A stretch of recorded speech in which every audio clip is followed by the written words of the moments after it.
कि दुनिया की सबसे बड़ी जमहूरियत कहलाने वाला मुल्क भारत एक पाकिस्तानी वेब सीरीज को उसने बैन कर दिया है। लाइटर नोट कहीं से नहीं है वैसे, कहीं से लाइटर नोट नहीं है, मैं आपको बता रहा हूँ। लाइटर नोट नहीं कहला सकता, कर सकते हैं, खैर भारत का मकरू चेहरा है, कह सकते हैं। एग्जैक्टली, भारत का मकरू चेहरा है जिसको बर्दाश्त नहीं कर पा रहा। सेवक दी कन्फेशन नामी इस वेब सीरीज में अक़लियतों पर होने वाले जो जुल्म किए गए हैं उनसे पर्दा उठाया गया है। अभी ये सीरीज कुछ ही उसके एपिसोड रिलीज हुए थे, लेकिन इंडिया ने इसको पसंद ना किया और अपनी इंतहा पसंद मोदी सरकार ने एक टीवी की वेब सीरीज यानी कि उसको वेबसाइट से भी हटा दिया, जिसके जरिए 2 मोबाइल ऐप्स उन्होंने बंद कर दी, 4 सोशल मीडिया अकाउंट्स उन्होंने बंद कर दिए। नाम के सेक्युलर हैं, हकीकत में भारत से जाहिल है नहीं कोई। मकरू चेहरा इनका खैर नजर आता रहता है। मैं माहीन अजीज हमारे साथ मौजूद हैं, एंटरटेनमेंट इंडस्ट्री की क्रिटिक हैं। Maheen, how do you see this situation? क्योंकि भारत बनता तो दुनिया की सबसे बड़ी फिल्म इंडस्ट्री का बानी है, लेकिन हकीकत अंदर से बड़ी थर्ड क्लास सी है। अच्छा, तला और वर्दा, पहले तो मैं इस बात पर खुश हूँ कि फाइनली पाकिस्तान ने एक ऐसा कंटेंट बनाया है जो कहीं बैन हुआ है। हम तो पहले पाकिस्तान में बैन होने वाली फिल्म्स की और मूवीज की बात कर रहे थे, लेकिन अब हम एक लेवल ऊपर आ गए हैं कि अब हमने ऐसा कुछ बना लिया है जो कि चैलेंजिंग है, जिसमें हमने रिस्क लिए हैं। तो ये लेकिन माहीन सॉरी, मैं आपकी बात पे ही सवाल करना चाहूंगी कि आखिर क्या हमारे पास अपने पाकिस्तान में मसाइल कम थे जो हमने दूसरों के मसाइल के ऊपर मूवी बनाई और वो बैन हो गई? क्योंकि इस तरह की मूवीज यहाँ पाकिस्तान में चलती नहीं है। कि उनकी मूवियां हम बैन करते रहते थे कि वो कश्मीर के ऊपर गलत फैक्ट्स लेकर आते थे। नहीं, कश्मीर फाइल्स यहाँ चल रही है, कश्मीर फाइल्स उन्होंने बनाई है, हमने तो बैन नहीं की, वो तो वेबसाइट वगैरह पे अवेलेबल है। मैं यही तो बात कर रही हूँ। माहीन, रिस्पॉन्ड। देखिए, हमारे पास तो वैसे मसले बहुत हैं, लेकिन हमारे पास एक और अभी जो पिछले पास में आपने देखा होगा 2 मूवीज आई थी, खेल खेल में आई थी और एक डॉक्यूमेंट्री आई थी 1971 जो जावेद जब्बार ने डायरेक्ट की थी। तो कहने को तो मसला वो भी छोटा नहीं है, बांग्लादेश का जो प्रॉब्लम है, लेकिन हमने नैरेटिव चेंज करने की कोशिश की है।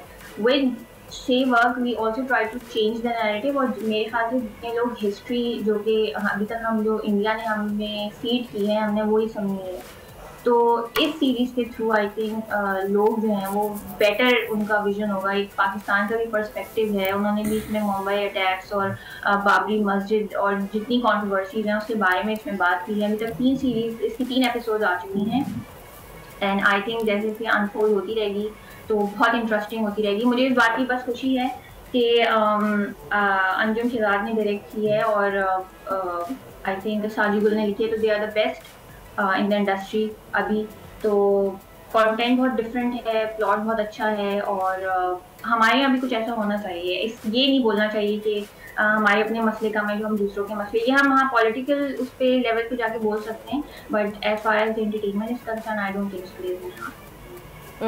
सही, चलें, thank you so much Maheen, बहुत बहुत शुक्रिया। अब देखते हैं कि इतनी चलती है कितनी नहीं चलती, लेकिन मोहसिन अब्बास हमेशा कुछ ना कुछ हटके लेके आते हैं। Mohsin is one of my favourite actors without a doubt. लेकिन क्या है वर्दा कि जब से आईपीपी प्लेटफॉर्म्स आए हैं, टॉरेंट मौजूद है और पाकिस्तान में आपको मालूम है डाउनलोडिंग में हम लोग सबसे नंबर 1 है और हम कुछ भी कहीं से भी क्या क्या देख रहे होते हैं हमें नहीं मालूम, अल्लाह माफ करे।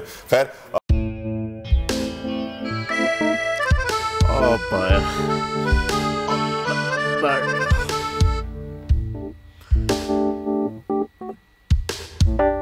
इंतशार से निकलने का वाहिद हल इंतखाबात हैं।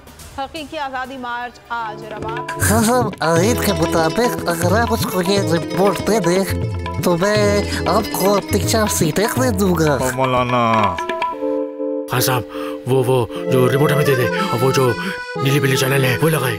जाओ शबास। हम ऐसा टीवी देखते ही नहीं जिसका रिमोट हमारे हाथ में ना हो। और यहाँ पे कोई 2 नंबर ही नहीं चलेगी। और हम कोई गुलाम है जो आप रिमोट मांगे हम दे दें?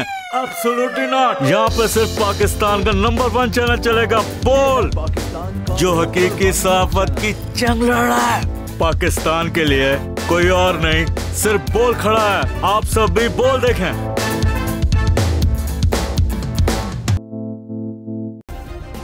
सब्सक्राइब करें और बेल दबाएं ताकि कोई खबर रह न जाए।